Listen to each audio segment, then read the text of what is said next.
Assalamualaikum warahmatullahi wabarakatuh.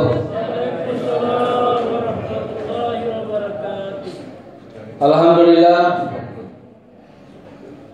Alhamdulillahi rabbil alamin, wassalatu wassalamu ala asyrafil anbiya'i wal mursalin wa ala alihi wa ashabihi ajma'in, amma ba'd. Bapak Ibu hadirin wal hadirat, jamaah sholat tarawih yang insyaallah dimuliakan oleh Allah Subhanahu wa taala.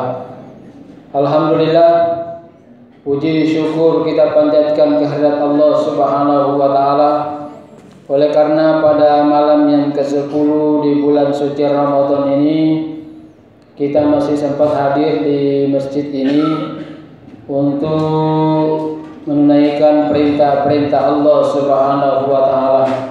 Semoga apa yang telah kita lakukan insyaallah senantiasa diterima di sisi Allah Subhanahu wa taala. Amin ya rabbal alamin. Salam dan salawat mari kita sama-sama kirimkan kepada junjungan kita Nabi besar Muhammad sallallahu alaihi wasallam, Nabi yang diutus oleh Allah Subhanahu wa taala di permukaan bumi ini sebagai rahmatan lil alamin, sekaligus sebagai suri teladan bagi kita semua. Pada malam hari ini kita akan berbicara tentang ampunan Allah, atau judul yang diberikan meraih maghfirah.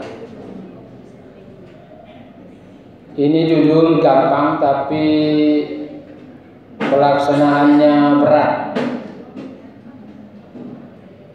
Kenapa berat, saudara yang dimuliakan oleh Allah? Kalau hanya sekedar teori ya gampang. Karena Nabi berpesan cuma 2. Man shoma ramadhana imanan wa ihtisaban ghufira lahu ma taqaddama min dzambi. Barang siapa yang berpuasa di siang hari bulan Ramadan semata karena ikhlas dan sungguh-sungguh beriman kepada Allah Subhanahu wa taala, maka diampuni dosa-dosanya baik yang telah lalu maupun yang akan datang. Kemudian yang kedua, man qoma ramadhana imanan wa ihtisaban ghufira lahu ma taqaddama min dzambi. Barang siapa yang pada malam hari bulan Ramadan berdiri sholat, entah itu sholat tarawih atau sholat lain atau sholat witir, maka juga diampuni dosanya oleh Allah Subhanahu wa taala, baik yang terlalu maupun yang akan datang. Ini luar biasa. Cuma 2 resepnya kita diampuni oleh Allah. Kita berpuasa dengan baik, kemudian kita sholat tarawih di malam harinya. Cuma sebelum kita sholat tarawih, sebelum kita puasa, ada hal-hal yang membuat kita tidak diampuni oleh Allah. Ada yang harus kita bersihkan. Yang pertama yang harus kita bersihkan adalah kita harus bersihkan diri kita dari sifat-sifat kekafiran. Sifat-sifat kekafiran. Dia bilang, saya kan tidak kafir Ustaz. Memang kenyataannya begitu. Kita bilang diri kita tidak kafir, tapi pada diri kita masih sering ada sifat-sifat kafir.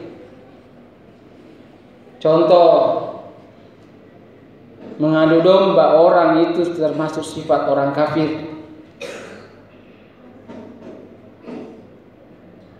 Membuat orang sengsara itu termasuk sifat orang kafir. Memang diri kita tidak kafir, tapi sifat-sifat kita adalah warisan dari orang-orang kafir. Sebelum kita minta ampun kepada Allah, maka sifat itu harus dimusnahkan terlebih dahulu. Yang berikutnya, kita harus suci dari sifat kemunafikan. Tidak munafik piorang. Yang disebut dengan munafik adalah lain di mulut, lain di hati, lain di perbuat.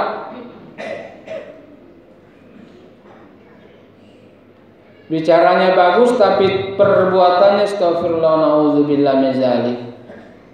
Kalau dilihat sholat dia luar biasa, tapi tiap hari berkelahi. Dia bilang rajinnya itu bapak ke masjid tapi dia ngelempar ke batu.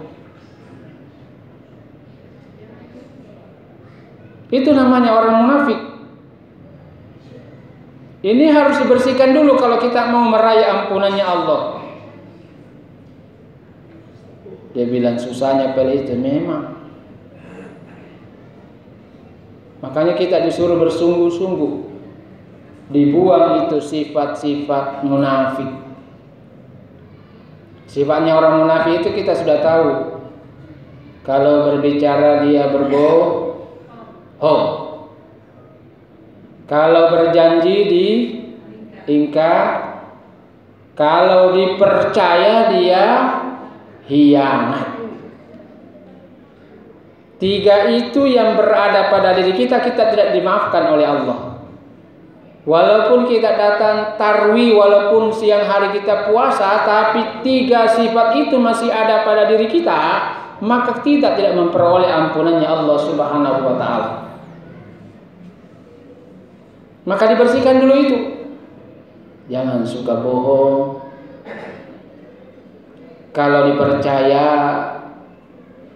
dijaga kepercayaan itu.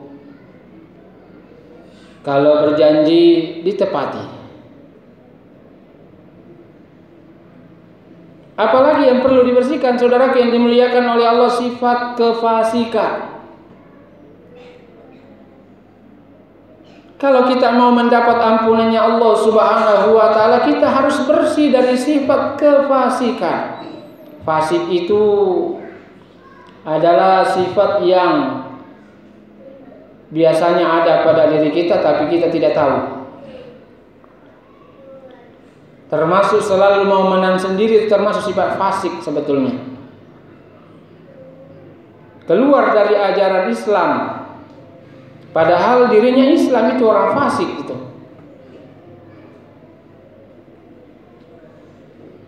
Orang-orang Yahudi yang menyengsarakan orang lain. Oleh karena itu juga harus kita musnahkan. Sesudah itu apalagi saudara yang dimuliakan oleh kemusyrikan. Dia bilang saya kan tidak musyrik. Memang kelihatannya kita tidak musyrik, tapi perbuatan kita biasanya masih termasuk orang musyrik. Percaya sama cincin itu termasuk orang musyrik. Dia bilang kalau saya pakai cincin saya ini gagahnya saya. Itu musyrik namanya. Kalau saya pakai jubah saya ini gagah saya, itu termasuk musyrik itu. Apatah lagi kalau ayam. Dia bilang kalau ini ayam jago saya berkelahi, pasti saya menang. Itu termasuk musyrik. Walaupun kita berkata saya bukan musyrik. Ini dosa paling berbahaya. Kenapa? Karena dosa yang paling tidak dapat ampun dari Allah Subhanahu wa ta'ala adalah musyrik itu.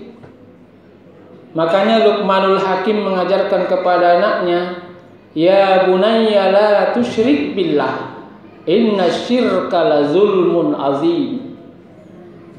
Hai anakku, la tusyrik billah, jangan engkau mempersekutukan Allah. Sesungguhnya perbuatan musyrik itu atau mempersekutukan Allah itulah dosa yang paling besar, dosa yang tidak berampun. Dosa yang lain boleh jadi diampuni oleh Allah Subhanahu wa ta'ala, tapi mempersekutukan Allah tidak bisa diampuni oleh Allah Subhanahu wa ta'ala kecuali taubatan nasuha, kembali percaya kepada Allah, tidak ada lagi yang dipercaya selain Allah. Maka berhati-hati kita untuk meraih ampunannya Allah Subhanahu wa ta'ala. Sifat itu harus kita bersihkan dari kita. Masih ada lagi apa? Riya. Kalau mau dapat ampunannya Allah Subhanahu wa ta'ala, kita tidak boleh riya. Riya itu selalu mau dipuji. Kalau dilihat sama tetangga mau datang sholat berjamaah, tapi kalau tidak ada tetangganya dia tidak datang sholat berjamaah. Itu riya namanya. Kalau dilihat bosnya dia rajin kerja, giliran bosnya tidak ada, tidak kerja lagi, itu riya namanya. Puji alih. gila hormat, itu riya namanya. Yang seharusnya tidak boleh terjadi pada diri kita. Kenapa? Karena ada Allah yang monitor kita. Allah itu tidak pernah tidur, tidak pernah mengantuk,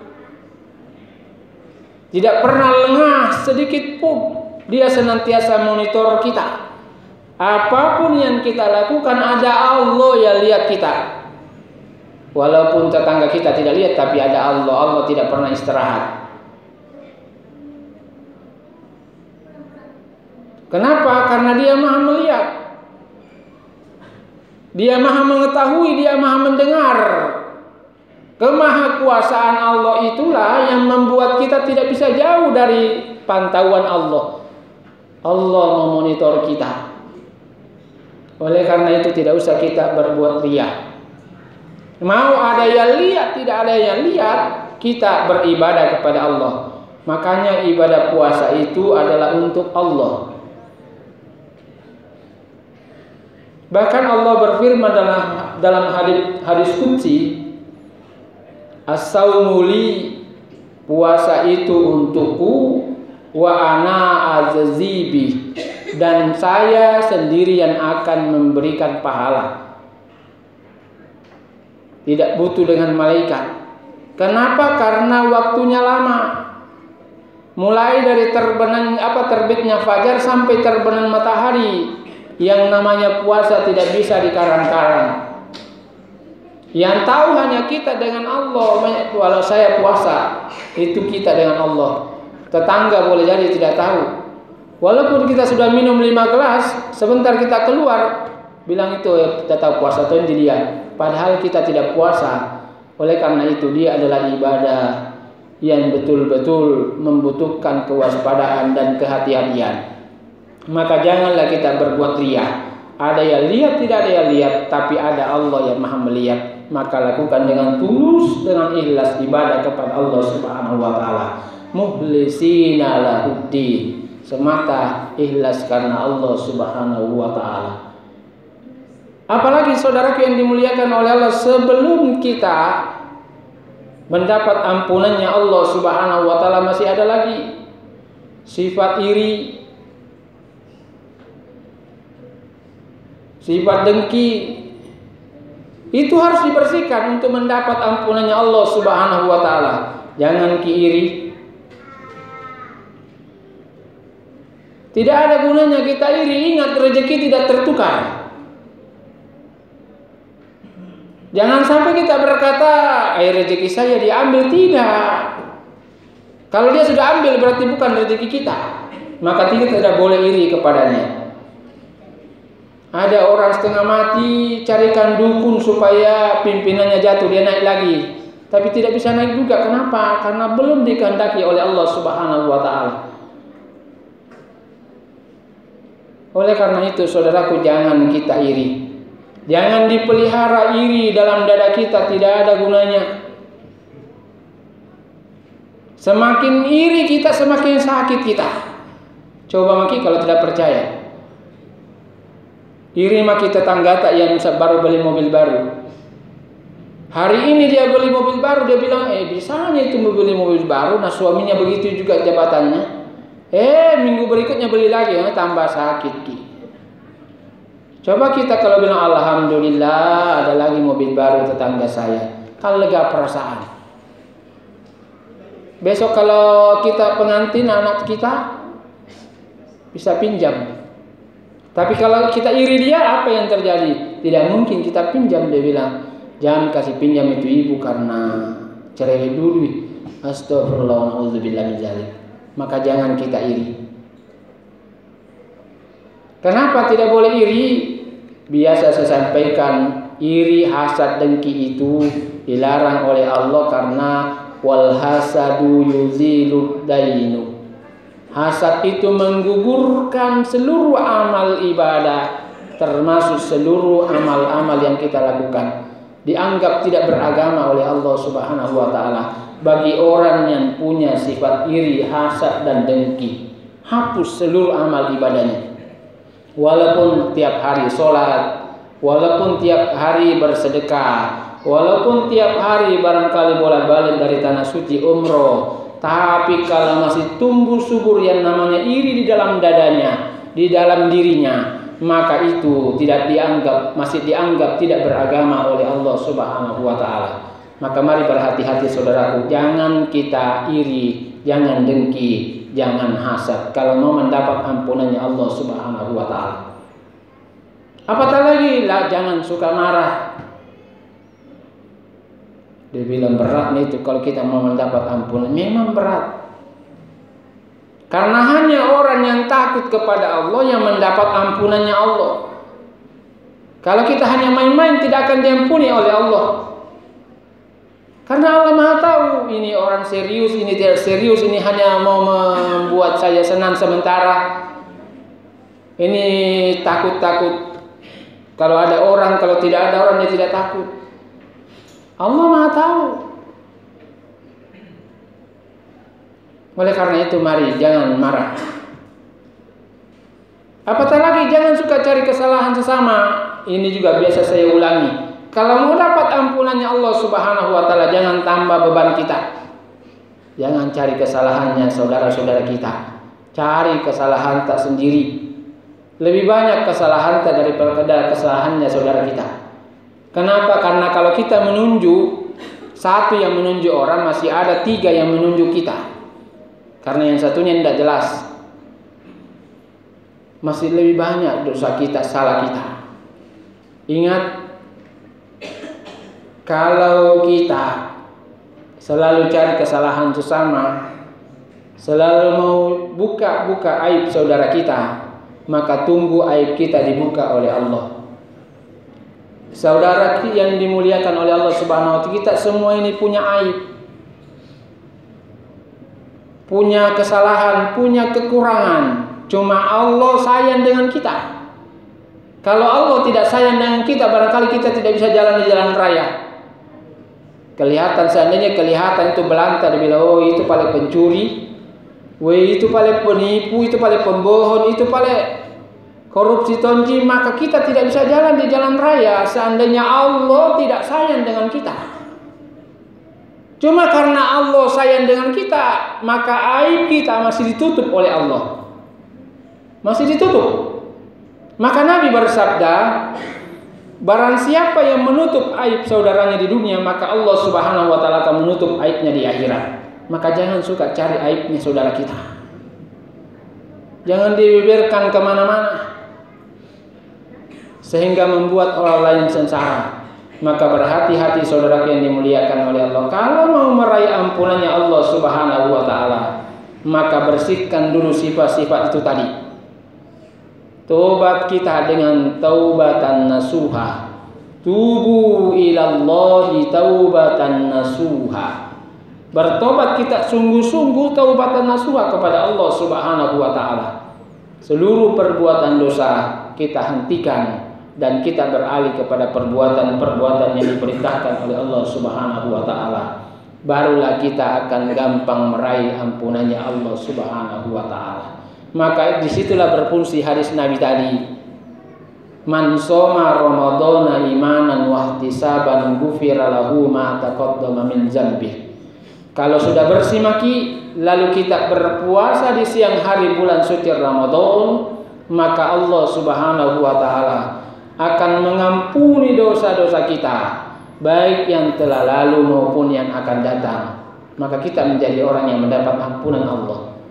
Yang kedua, kalau kita sudah bersih dari sifat-sifat itu tadi, lalu kita malam hari di bulan suci Ramadan, man qoma ramadhana imanan wa ihtisaban ghufira lahu ma taqaddama min dzanbi, maka barang siapa yang malam hari di bulan suci Ramadan salat tarawih atau salat lail atau salat malam dan salat-salat sunat yang lain karena ikhlas semata mengharap ridha Allah, juga diampuni dosanya, baik yang telah lalu maupun yang akan datang. Makanya jangan bolong-bolong tarawih. Jangan malam pertama datang, malam kedua tidak. Kenapa kita tarawih berjamaah? Karena kita punya keterbatasan. Kalau berjamaah enak, banyak orang tidak dirasa. Tapi kalau kita sendiri di rumah, paling yang ramai kul-kul. Rakaat pertama kul huwa, rakaat kedua kul a'udzu birabbil falaq. Salam lagi kita, itu juga kita capek. Dia bilang berapa kayak ini? Cukupnya atau belum? Kalau kita datang sholat berjamaah luar biasa. Kenapa luar biasa? Bayangkan kalau ada 50 orang yang dalam masjid ini. Lalu 50 itu semua diterima oleh Allah Subhanahu wa taala, alhamdulillah luar biasa. Dan ingat, kelebihan sholat berjamaah adalah kalau ada 50 orang sholat berjamaah, hanya satu yang diterima sholatnya, maka yang satu itulah dihitung dalam jamaah untuk mendapat amal atau pahala 50 orang. Tapi kalau kita sholat sendiri di rumah, sudah bacaannya jelek, tidak karu-karuan, tidak ditahu lagi doanya. Kalau kita datang sholat berjamaah, imamnya bagus, insya Allah imamnya bacaannya dipercaya, maka insya Allah akan diampuni dosa kita di hadapan Allah Subhanahu wa taala. Jangan biarkan dia berlalu. Semoga kita semua termasuk orang-orang yang diampuni oleh Allah Subhanahu wa taala, karena 10 sampai 20 termasuk malam-malam atau hari-hari pengampunan, maka banyaklah bertobat kepada Allah Subhanahu wa taala. Sebelum kita sholat atau sesudah kita sholat, merenungki sebentar, istighfar, ya Allah banyak sekali kurun dosaku. Kalau bukan pertolonganmu, kalau bukan ampunanmu, saya tidak mungkin mendapat ampunan darimu. Oleh karena itu mohonkan kepada Allah, tapi dengan catatan, ingat yang tadi itu harus dibersihkan. Karena dosa kepada Allah bisa dihapus lewat doa, lewat istighfar, lewat zikir, lewat sholat, lewat umroh, lewat yang lain-lain ibadah-ibadah khusus itu. Tapi ingat, dosa kepada sesama tidak bisa diampuni oleh Allah sebelum orang yang telah kita tempati berdosa memaafkan kita. Oleh karena itu berhati-hati kita, karena ini tidak gampang tapi berat. Makanya tadi saya sampaikan sifat-sifat yang harus dibersihkan sebelum kita meraih ampunan Allah Subhanahu wa taala. Semoga apa yang saya sampaikan bisa menjadi bahan pertimbangan buat kita, bahan renungan buat kita, terutama buat pribadi saya. Dikala itu benar datangnya dari Allah, dan dikala itu keliru atau salah, mohon dimaafkan semata kekurangan saya. Billahi fi sabilil haq fastabiqul khairat. Assalamualaikum warahmatullahi wabarakatuh.